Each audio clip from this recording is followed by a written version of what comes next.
You are listening to Lighthearted, the official podcast of the United States Lighthouse Society.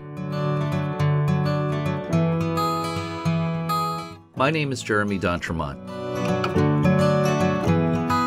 Welcome.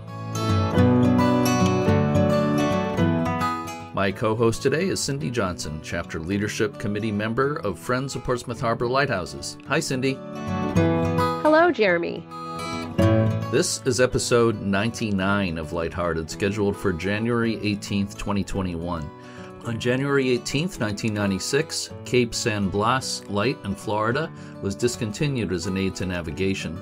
The station was established in 1848, and the lighthouse tower had to be rebuilt 3 times, twice because the towers were destroyed by hurricanes. The cast iron skeletal tower that was built in 1885 was relocated to a park in the city of Port St. Joe in 2014. On January 18, 1882, the English author, poet, and playwright A. Milne was born. He's best known as the creator of Winnie the Pooh. He once wrote, quote, "The third-rate mind is only happy when it is thinking with the majority. The second-rate mind is only happy when it is thinking with the minority. The first-rate mind is only happy when it is thinking," unquote. I love Winnie the Pooh, and I think he was right. In today's episode of Lighthearted, we're going to listen to a conversation I had with the daughter of a lighthouse keeper in Massachusetts, Betty Hindley Hatzikon. Cindy, please help me introduce Betty. Sure, Jeremy. The parents of Joseph Hinley came from England and settled in the city of New Bedford, Massachusetts. Like his father before him, young Joseph went to work in the textile mills. Looking for a more adventurous life, he joined the Revenue Cutter Service in 1921. After some time in the Merchant Marines, Joseph Hindley joined the Lighthouse Service. He spent more than a decade as an assistant keeper, first at Whale Rock Light in Rhode Island, and then at Butler Flats Light in New Bedford. Hinley joined the Coast Guard when they took over the management of lighthouses from the Civilian Lighthouse Service, and his time in the Coast Guard included 18 months in Greenland. When Hindley returned from Greenland, he went back to being a civilian lighthouse keeper, first as the head keeper at Sakonnet Point Light in Rhode Island from 1947 to 1950. Hindley and his family then moved to Gay Head Light Station at the western end of the island of Martha's Vineyard, Massachusetts. The Hindley family spent 6 years at Gay Head, leaving when the light was automated in 1956. The keeper's house was demolished a short time later. The Hindleys moved on to Nobska Point Light and Woods Hole on Cape Cod, where Joseph served as an assistant to keeper Osborne Hallett until 1968. When Hallett retired, Hindley became the principal keeper. In 1967, while Hindley was at Nobska Point, he was honored with a Gallatin certificate from the Coast Guard as one of the last 3 civilian lighthouse keepers in New England. He retired in 1972 as the very last civilian keeper in the New England region. I had an opportunity recently to speak with Betty Hindley Hatzikon, daughter of keeper Joseph Hindley. Let's listen to that conversation now. I'm speaking with Betty Hindley Hatzikon. Your father, Joseph Hindley, was, to the best of my knowledge, the last civilian lighthouse keeper in New England. Am I correct when I say that? Yes, he was. He retired in, was it 72 or 73 he retired? I believe it was 72. According to what I have, he began his career at Whale Rock Lighthouse in Rhode Island, which is That's true. Yeah, was an extremely rugged place to be a keeper. And doesn't exist anymore because the lighthouse was wiped out in the hurricane of 38. But That's true. Tell me if I have these dates right. He was a second assistant, 1928 to 30, first assistant, 1930 into 31 at Whale Rock. Does that sound right? Yes. Okay. Now, that was before your time, but... way before my time. Well, let me give you a little history. His parents immigrated from England to New Bedford, Massachusetts, through Rhode Island. They were working, my grandfather worked in the textile mills. My father probably finished 6th grade, and then he was taken out of school to go work in the mills. And actually, I believe it was the Warm Sutter Mill in New Bedford, Massachusetts. However, he didn't take to that. So he went into the Coast Guard, but it was called the Revenue Service in 1921, and he was stationed on a Coast Guard cutter, Acushnet, in Woods Hole, Massachusetts. And that tour of duty was just for 1 year, because he got out in I have a discharge paper, 1922. And then I'm not sure, I don't have anything to verify, but he was in the Merchant Marine for a period of time, and then finished whatever he was doing there and went back into the Lighthouse service. And it was still, I'm trying to think, when did the Coast Guard take over the Lighthouse service? That was in 39. Yes, that would have been in 39. Right, during the time he was at Butler Flats Lighthouse. Butler Flats, yes. Yeah. And he was at Butler Flats. He was the second keeper the keeper was Charlie Baker, Mm-hmm. Who was a dear family friend. I have a picture of he and I on our front porch. We were playing jacks, of all things. Huh. Going, when I was probably 4 or 5, maybe less than 6, so probably 4 or 5. And when Charlie Baker was off, I think they had 2 days off a week. My father would row over to the beach in front of our house, and he'd take my mother and I over to the lighthouse for the afternoon, and then he'd row us back. And I can remember one time he was bringing the rowboat around to bring it by the ladder, and he told me to stay up top, but I've always been a person that sort of does what she wants. And I started down the ladder and I fell in. So the family story was, well, she fell off Butler Flats, but we picked her out of the water before her hair bow got wet. He was at Butler Flats until World War II started, and he went back into the Coast Guard. Once the Lighthouse service was taken over by the Coast Guard, he went back into the Coast Guard, and he was stationed at State Pier in New Bedford. He was stationed in Boston, Constitution Base. I think he was at the Brooklyn Navy Yard at one point in time. And then right after my brother was born, so that would have been in 1944, he was sent to Greenland for 18 months. So he did a tour in Greenland. Wow. He went up on the Coast Guard cutter Acushnet, but I don't remember the name of the boat that he came back on. And he was offered 2 things. He could either take charge of a buoy station, or he could go back to being a civilian keeper as a lighthouse keeper. Mm-hmm. And he liked being in charge. He liked his lighthouses, and he chose the lighthouse. So he got back from Greenland. He went to Sakonnet Point as the principal keeper. And he was there until March of 1950 when he was transferred to Gay Head. Do you remember anything about, did he tell you anything about Whale Rock? Was that what that was like? Or do you remember him saying anything about that? Well, it was sort of desolate being out there. Yeah. But that was about all. He talked about the storms and, the crew with him. He never really said too much about it. And Butler Flats, of course, you were born during his years at Butler Flats. Well, as I said, my father used to come over, and when Charlie Baker was off for his 2 days off a week, right. Sometimes, Dad would row over and get my mother and I and take us out. Mm-hmm. And, she'd cook lunch or dinner, or we'd have a visit, and then he'd row us back home. Yeah, so just for the day, right? Just for the day, yeah. But, you run up and down to the tower room. And you know what I always remembered about being in that tower room was there were like 3 pedals, like pedals on a piano. Okay. And I was always fascinated with pushing those because I didn't know what they were for. But apparently they were air vents. Huh. Okay. If I remember correctly. I just remember they'd remind, because my mother always played the piano, and there was always a piano in the house, so they just looked just like the pedals on a piano.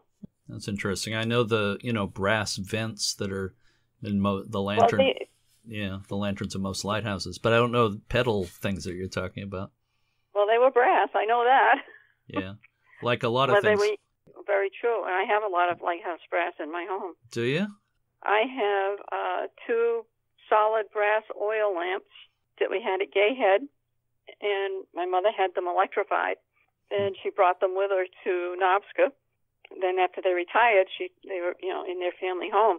One was going to be for my brother, and one was going to be for me. So she gave me mine. And then my brother married, and he had his lamp in his house, and unfortunately he passed away. And I was thinking to myself, how am I ever going to get that lamp? But my sister-in-law passed away eventually too, and I became the owner of the second lamp, so I've got both of them. And then I have a solid brass oil can, 10-gallon oil can, it's in front of my fireplace, and that was used at Gay Head.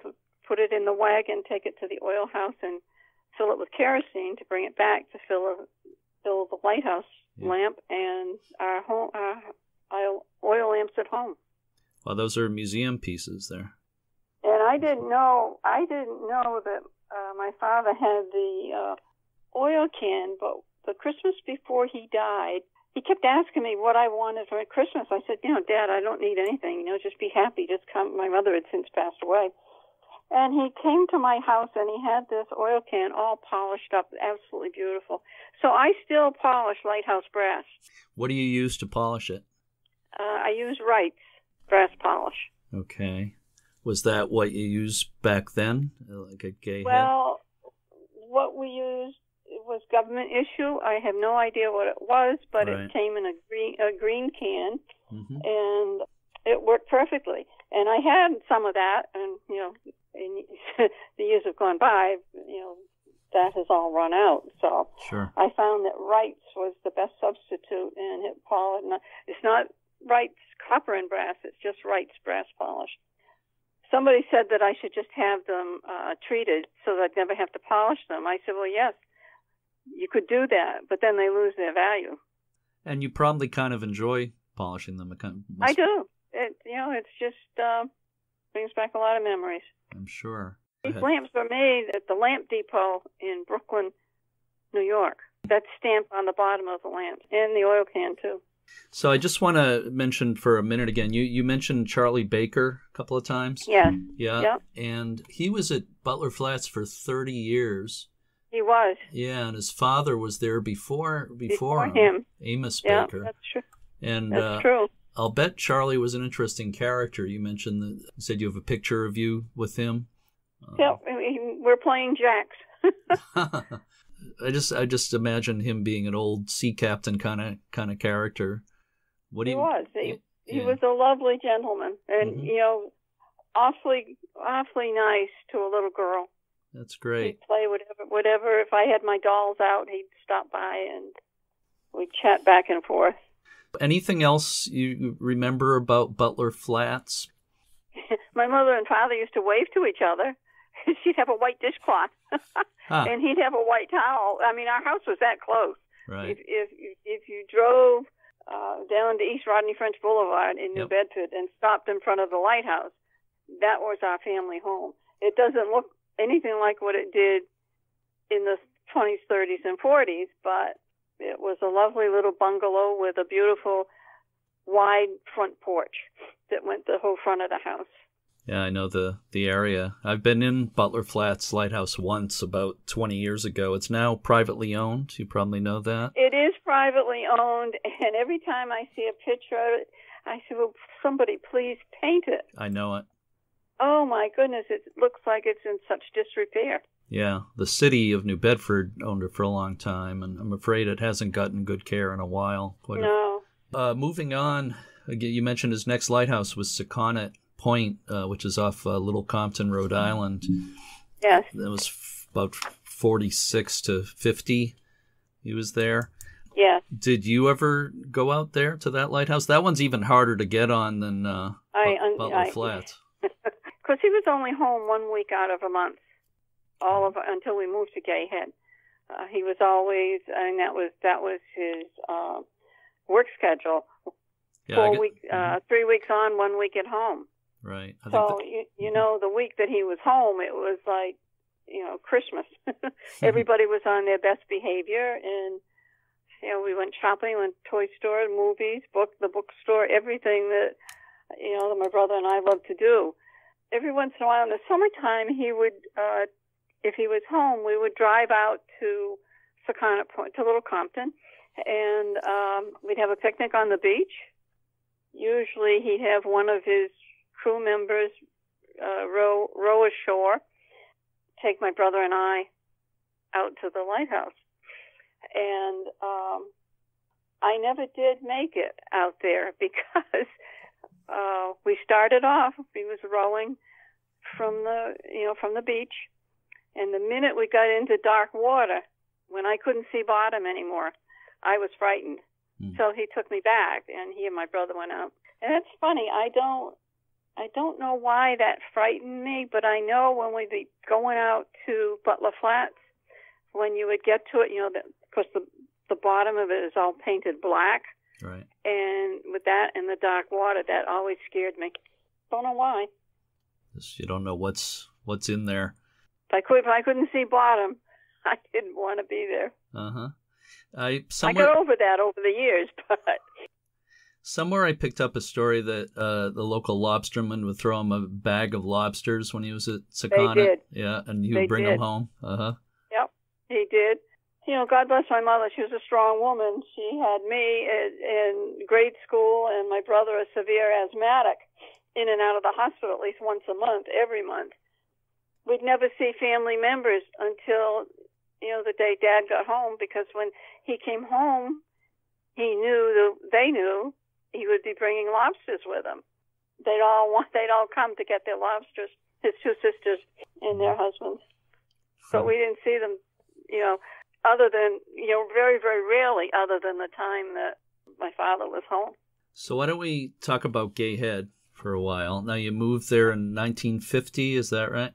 He was transferred there in March of 1950. Uh-huh.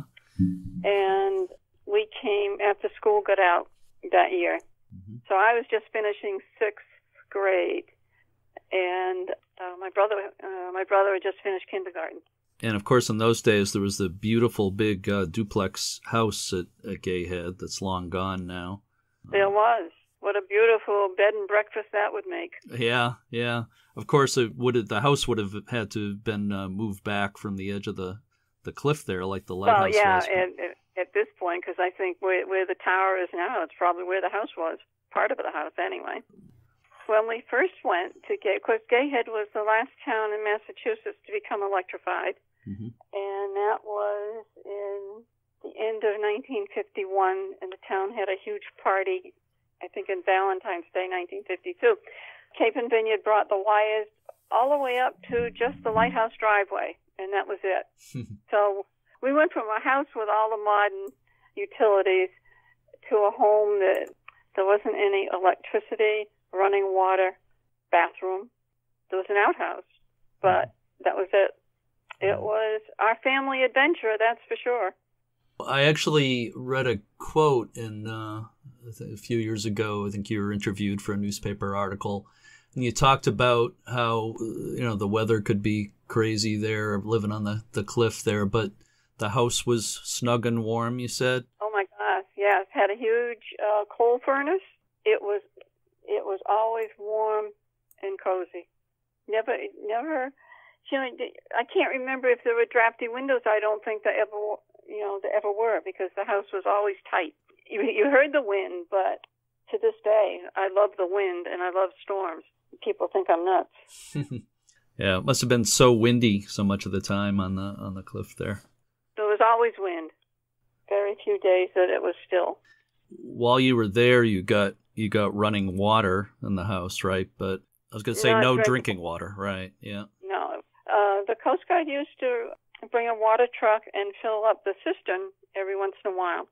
But our drinking water we got from the fresh springs in Gay Head. There were two of them. I guess one of them you can't even use anymore. It's on the side of State Road. You drive right by it every time you're up island. But I guess that one you can't use anymore. And there was another one in a path off the road, just on the curve as you make the curve to go down towards the lighthouse. But I used to go with my father to fill the water jugs.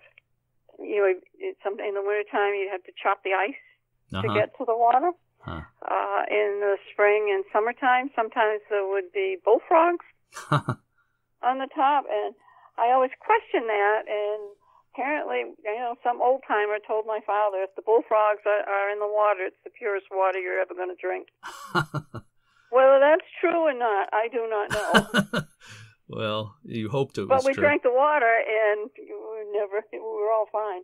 Yeah, that's funny. Before we started the interview here, we were chatting a little bit. You mentioned the Flying Santa. Yes. Edward Rowe Snow at that time was the Flying Santa. And what do you remember about the Flying Santa visits at that time? Well, every year he would come at Christmas time. The plane would fly over, and he'd have his door open, and he would lean out and drop a package to us. And there was always his latest book, which my brother and I would usually fight over who was going to read first. And there would be some paperback books, some what you would call notions, hand cream, maybe shaving cream for my father. There'd be all sorts of little things in the package. It was always like opening a surprise gift. Were there ever toys that were meant especially for you? Well, yeah, those be a little, maybe a little doll, some trucks for my brother. There were toys for boys and girls. There was probably one toy for each gender. But he knew he knew what kids were living at the Lighthouse, so he knew there was a girl and a boy. So there'd be some coloring books, there might be some crayons, all the things that you look forward to. Yeah. Did Edward Rowe Snow ever visit you at the family at Gayhead Lighthouse? No. Maybe later at Nobska? We did meet him at Nobska. I imagine that you knew the families living at the other lighthouses at that time, and Simon Ponsart Roberts, who her father, Octave Ponsart, was the keeper at West Chop. Did you know the Ponsart family? Very well. Octave and my father both grew up in New Bedford, so they knew each other. In fact, I think Dad probably was at Sakonnet Point. I know the Ponsarts were at Cuttyhunk. When they came off of Cuttyhunk to visit family in New Bedford, because I know Simon's grandparents were in New Bedford, they always stopped by and visited. I've known Simon since she was 4 years old. I'm probably three or 4 years old, and she's still in her 70s, so I'm 3 or 4 years older than she. Yeah, I don't know if she liked me saying this, but I think she's now turned 80. Well, I'm 3 years older than her. Well, we're in touch on Facebook all the time, and once in a while we'll chat on the telephone. But they used to even, of course, once we moved to Gayhead, the Ponsarts came up all the time to visit. She was behind me in high school, probably a freshman. I was a senior. You mentioned the arrival of electricity, although at first it didn't quite reach the light station, right? Yes, that's true. We didn't get electricity at the Lighthouse until 1953. And the reason that we got it was because they closed the Coast Guard station in Gayhead because that was getting very, very close to falling over the cliffs. And there was a station on Cuttyhunk, the old station, that had been separated from the actual Cuttyhunk Island during a hurricane. So they floated that Coast Guard station over to Menipsha and rolled it up Menipsha Creek to where that Coast Guard station is to this day. And the Coast Guard still felt that they should have a watchtower. So they erected a tower right beside the Gayhead Lighthouse Tower.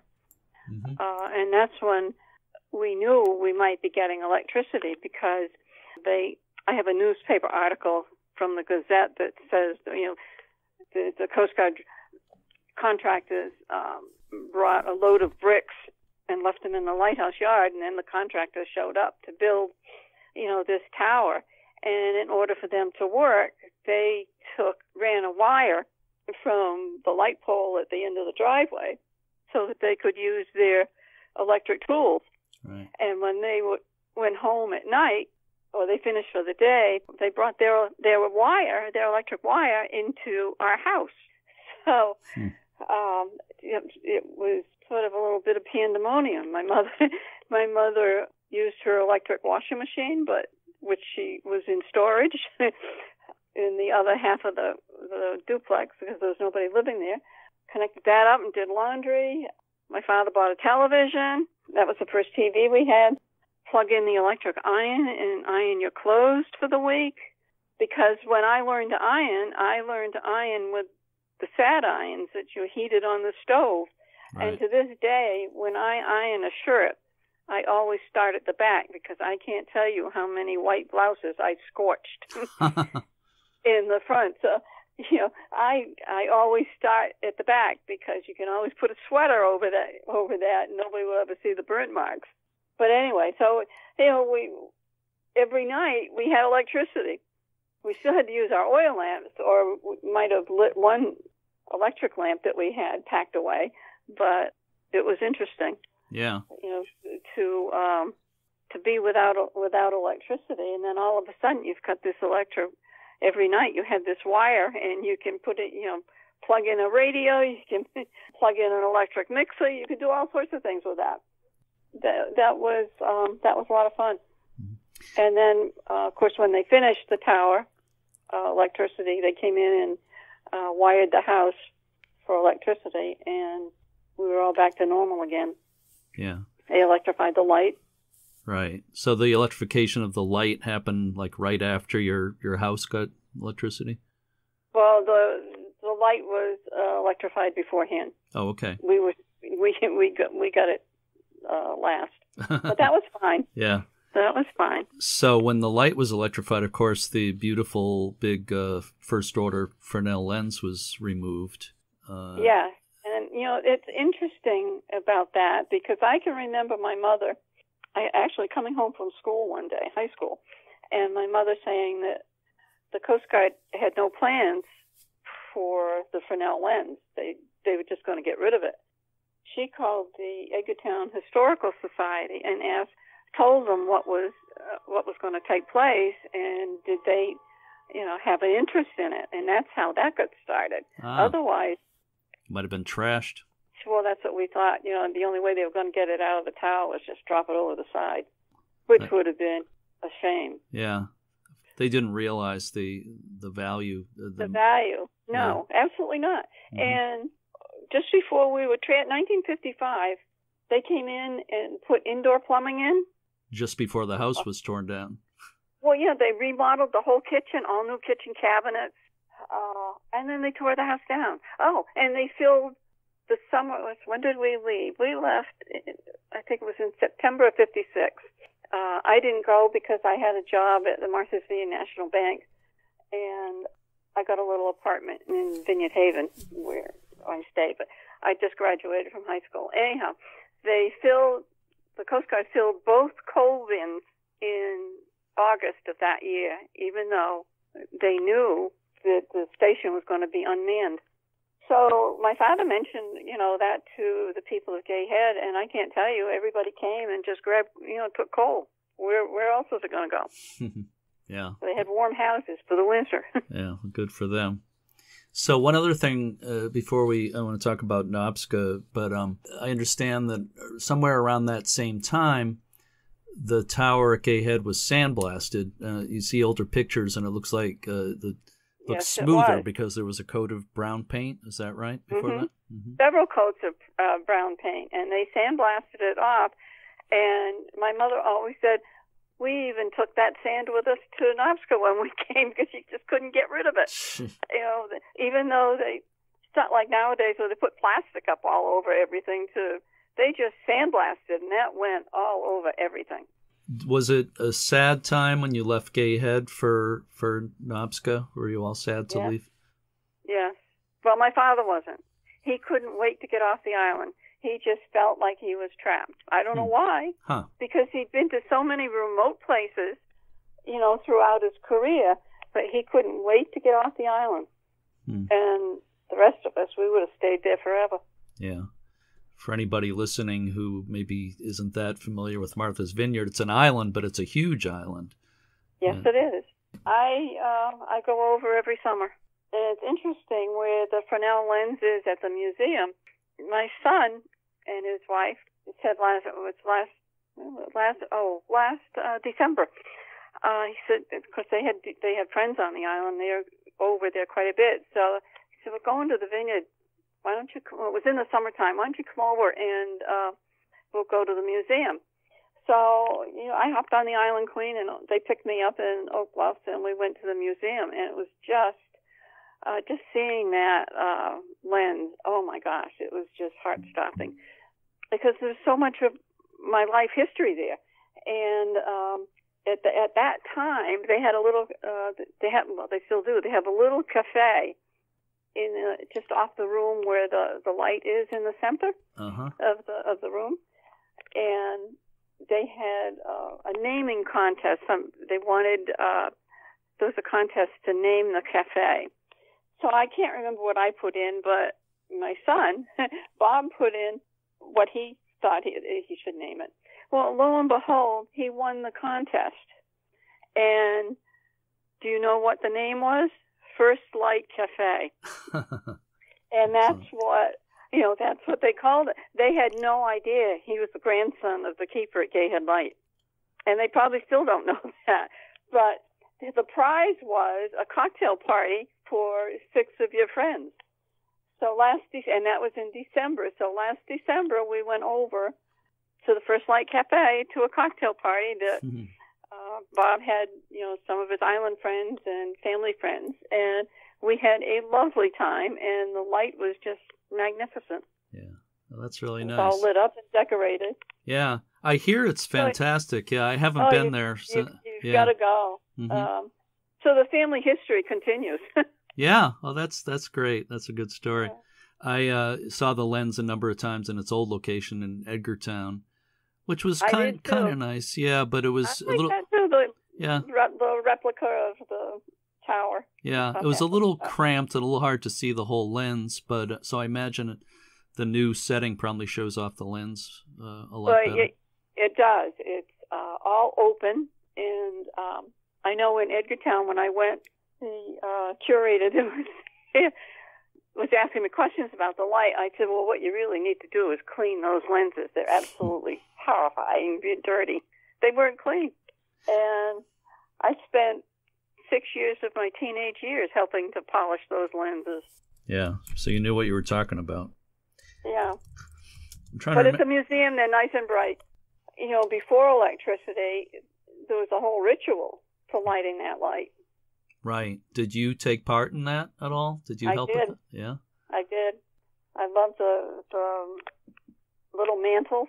Actually, it was a bigger bell-shaped mantle for Gay Head for the light, but for our lamps in the house, they were little smaller mantles, maybe about 4 inches high, whereas the mantle for the Gay Head light would be probably between 8 to 10 inches in height. Mm-hmm.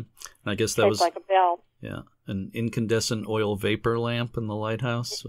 Yes. With kerosene. And you had to be careful when you lit the light. You didn't want to burn up the mantle, which you could do very easily if you put the flame a little bit too high. Anyhow. Did you learn how to do that on your own? How to light the light? I did, and it was interesting. My mother and I could do that, but we couldn't wind the weights. Mm. Even with 2 of us trying to wind the weights, we couldn't do it. So, and my father, he was never ever sick, but that one time he was in the hospital. Coast Guard had to come over every night. They'd send a fellow over, usually the one that was going to stand to watch at the watchtower, and wind the weights. Every 4 hours, those had to be wound. The weights rotated the lens. For rotating lenses rotated on Mercury, but they didn't all, so I'm not sure about Gay Head. We didn't have that at Gay Head. Mm-hmm. We had a lot of lead paint. Yeah. You didn't eat it, I hope. I did. See, that was the whole thing. By the way, if it was chipping away from the windowsills, Simon and I would both, you could talk about that, picking up the little pieces of lead and chewing on it. Must have been tasty. Yeah. Well, we both ended up great. having, successful years in high school. We were smart, apparently, and successful careers, that's for sure. So we didn't lose any brain cells. Well, maybe, I don't know. Maybe it helped you somehow. I don't know. But now they make such a big deal of it. All the lead paint has to be removed. Oh, I know. I know. The soil. Well, they were talking when they were going to remodel the house at Nobska. I mean, it was full of lead paint. All Postcard paint was lead paint. Yeah, let's talk about Nobska. So your family moved from Gayhead to Nobska in '56, and your father was an assistant for a while to Osborne Hallett. Yeah. See, we weren't supposed to go to Nobska. Mm-hmm. We were scheduled to go to Annisquam. Oh. The keeper was retiring. And then at the last minute, he decided he wanted to go until he turned age 70, when you had to get out. Mm-hmm. So there was really no place to send us. There was one up on the Canadian border, but my father said no, he didn't want to go that far. Sure. And because it was remote. It was a family station, so we all could have gone, but it would mean I was out of school, but my brother was in high school. It would mean he'd have to take a boat in every day to get to school, and plus the fact that he still was very, very asthmatic. The family was just afraid, if they needed to get him to the hospital in the middle of the night, which is when he always had his asthma attacks. My father decided no, he didn't think that would be a good station for us. So the only other thing open was an assistant keeper in Woods Hole. He was the principal keeper, and he just felt he took it because that's the only thing that was available. Right. And then, a few years later, Ozzy retired, but he never got back as a principal keeper. It was because they just sent in Coast Guard to live in the house and be the keeper. I thought he was considered the principal keeper after Hallett retired. Well, he was, but he didn't really like being at Nobska, I don't think. Mm.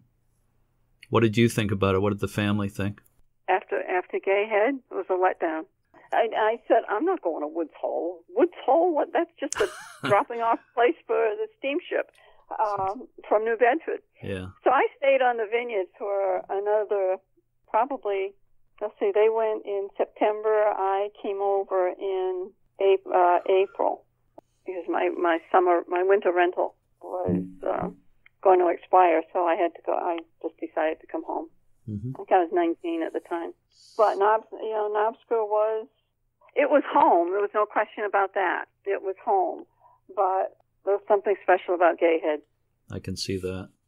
I mean, Nobska is a beautiful place too. It's a beautiful spot, and really, people always, they want to talk to me about living on a lighthouse, and they romanticize it. And to me, it was, yes, we lived in a beautiful spot, but that was home.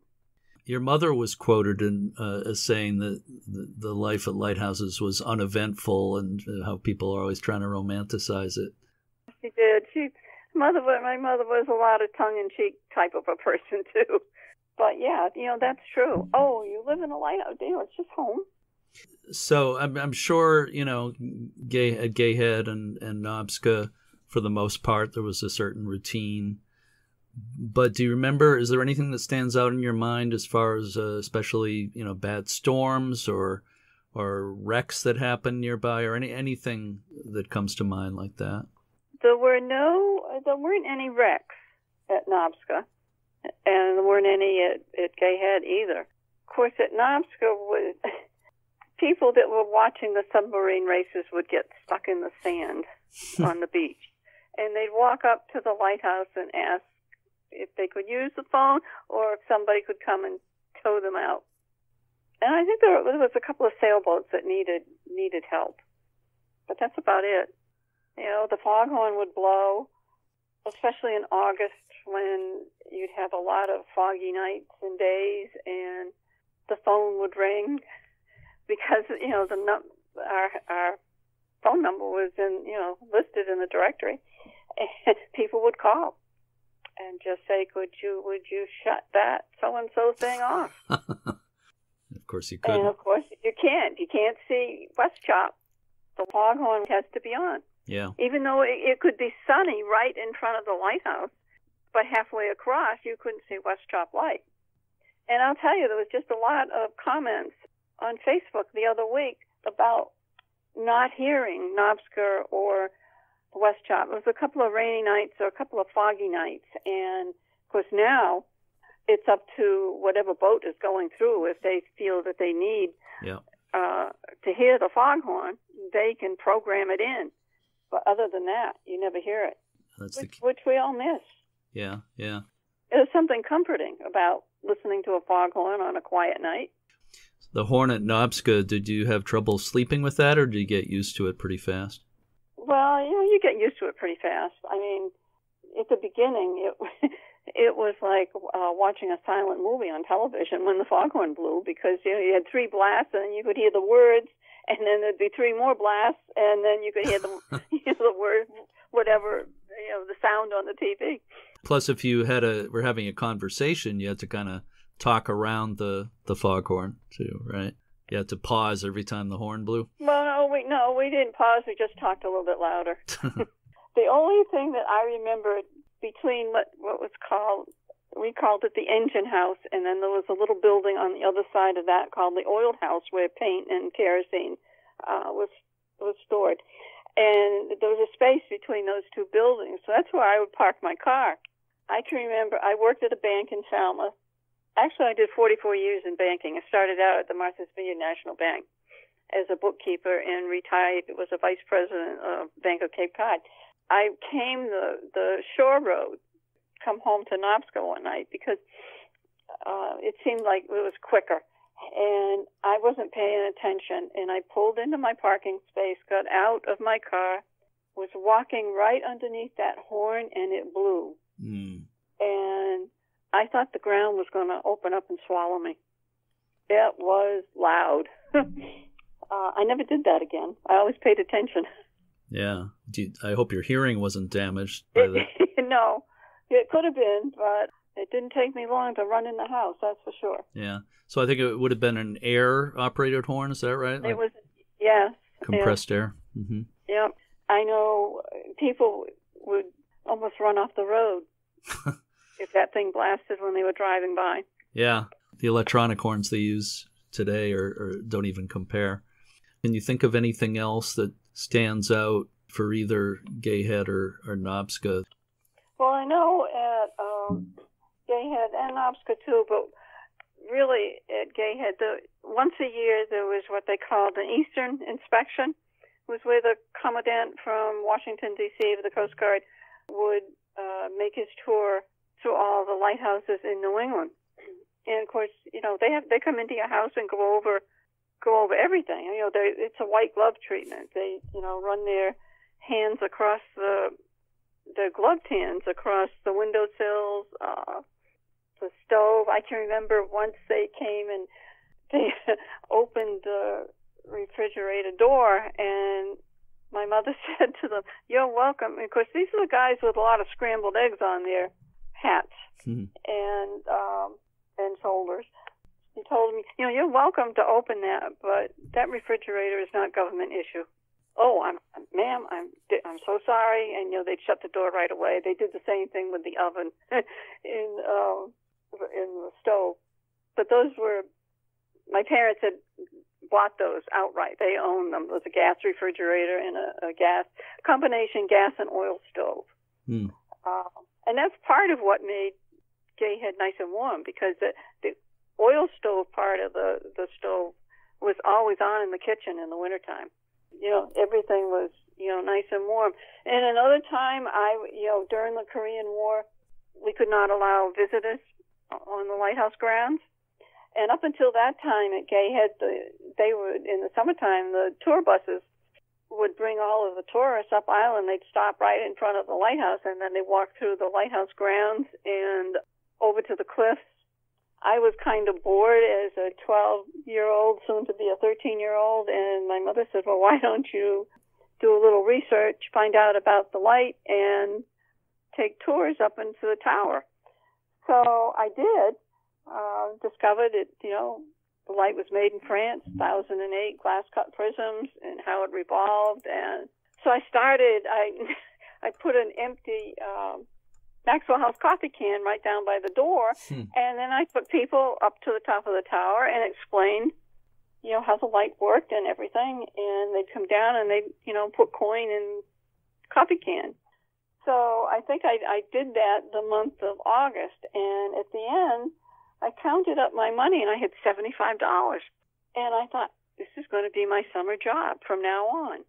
Well, before the next summer came, the Korean War started, and the grounds and the tower were closed to. I went to work in a little diner in Gay Head, but that's another story. So as the lighthouse grounds were closed, there was a gate at the entrance to the driveway, which looked like a little roadway itself. And I saw this black car pull up one day, and I saw somebody get out and start to take the gate down. So I ran right out there and told them, held up my hand, no visitors. It was the Eastern inspection guy.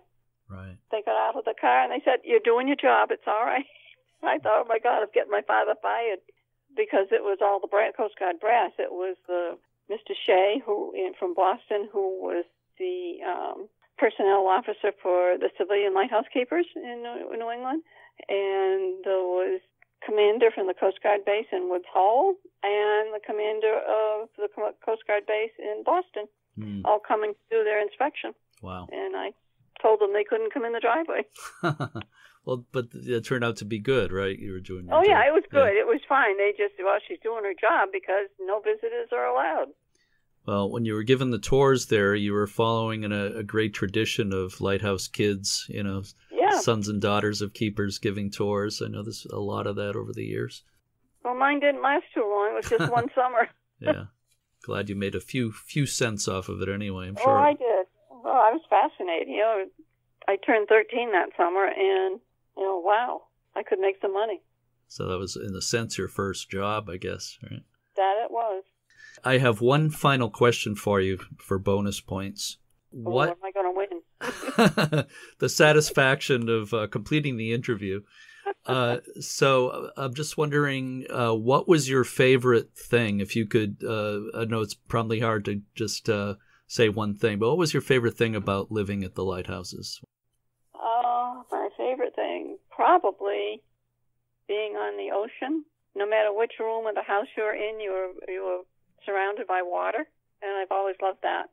In fact, even now, when I used to leave work before I retired, I would drive by the waterfront in Falmouth, and I could see Nobska off in the distance, and then, of course, you can always see the Vineyard. But just that drive by the water, no matter what type of a day you had, it always was relaxing and calming. Mm-hmm. So to me, it's just being on the water, living by the water. Uh-huh. I totally understand that, and I kind of feel the same way about the ocean. So, Betty Hindley Hatzikon, thank you so much for spending this time with me today. It's a great pleasure speaking with you. You and I have corresponded over the years, but never had a chance to have a conversation like this. So this is well, thank you so much, Jeremy. And if you're ever in Falmouth, give a call and stop by. I have lots of memorabilia.